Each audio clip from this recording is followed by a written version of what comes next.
Chicago Cubs playoff heroes. Who is your go-to guy to be a hero for the Cubs this postseason? Well, Luke, before my grand reveal, let's just say this is a really great conversation to have, that we're back in the playoffs enjoyable. Just in general. It is enjoyable. So now we get to do a bit of our picks. When we talk about October heroes, there's a certain criteria that I want to follow, right? The first one is, obviously, you want to pick someone that's likely to have some production, a guy that, frankly, that you need to show up in a playoff series to go deep. But there's also a little bit of that ingredient of, there is a little bit of an unlikely hero. So I'm going to pick a wild card, and I'm also going to pick an October hero. And the wild card might be a guy that maybe doesn't necessarily go on to have a Hall of Fame career, but he'll have a Hall of Fame Chicago career, as in we buy him steak, we buy him beer for the rest of his life. Anthony Rizzo. Anthony Rizzo treatment. Absolutely. Or the Miggy Montero Grand Slam treatment. That kind of vibe. Yeah. So let's start first with who I think is the most likely to be my October hero for the Chicago Cubs. And I'm going to go with Michael Busch. Michael Busch, a guy who, as of this taping, just hit his 29th home run. A guy who, out of nowhere, I think no one had on their bingo card that by the end of this year, he was going to be leading the team, possibly in home runs. A guy who improves year after year, who's young, who's great defensively, and a guy who hits at the top of the lineup. So if we want this to go the way that we want it to, and hopefully Matt Shaw is on first or second base, Michael Busch can come up and drive him in. He can jumpstart a lineup and get us a quick lead early on in the first inning. He's got power. He has great plate discipline for the most part. He knows the zone really well. So I think Michael Busch could be that unlikely new October hero that can maybe be that difference maker to help us go deep into the playoffs. I like to go...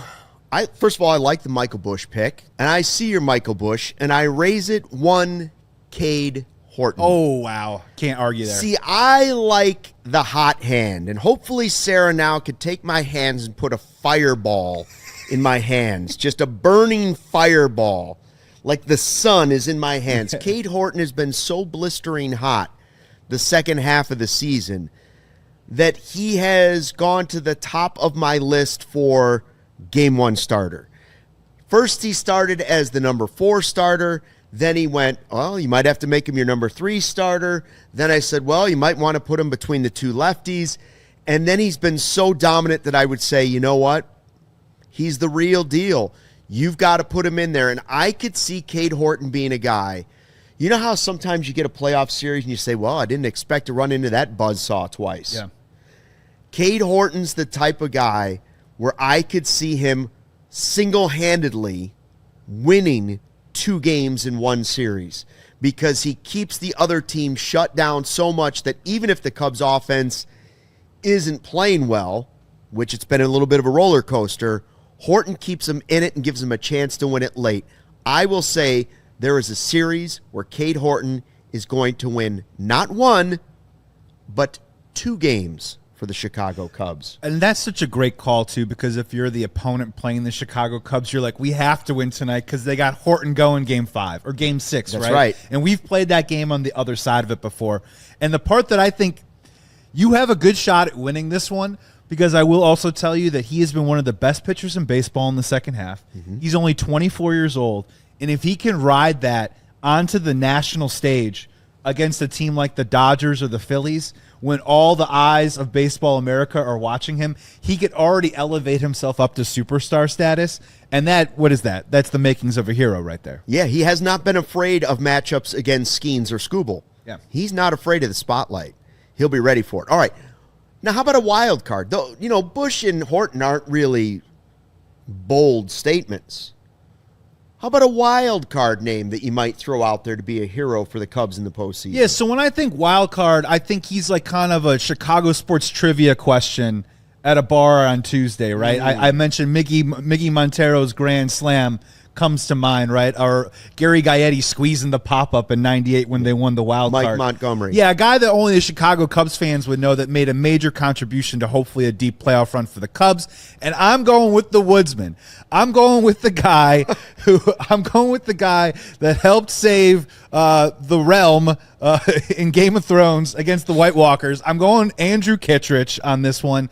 He's been thrust into the closer's role, and he's done a pretty darn good job at doing it. Now, to be fair, there is good news possibly about Daniel Palencia coming back and pitching, but we don't know what's going to happen there. We don't know if we can run him back-to-back nights, so even if Palencia comes back and Brad Keller's awesome, there may be a situation where it could be bases loaded and we need to get out of a jam. Or it could be a ninth inning and we need 3 outs, and in comes Andrew Kittredge straight out of his cabin with a can of beans. With a banjo and a baseball bat. Let me tell you about Andrew Kittredge, children. And I'm going with him as a guy that maybe we look back and say,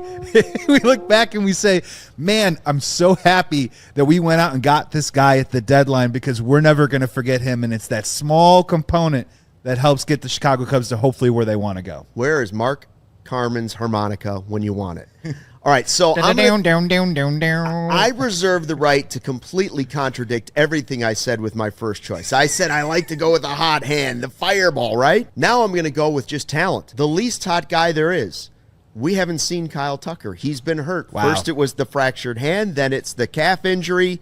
It's been a slow return. But my wild card for the Cubs is the biggest wild card of all wild cards. It's the double joker.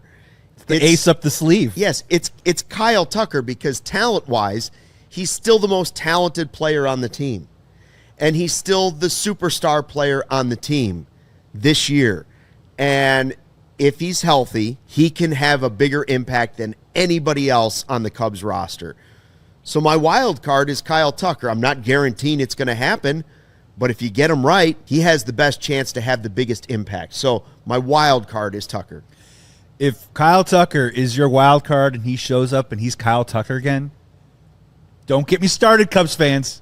Don't get me started with how far I think that we could possibly go in this particular playoff run, because it could be a special season on our hands. If you have that wild card and you bring it out and it's that ace and it's Kyle Tucker the way that we know Kyle Tucker at least the first few months of this season, watch out.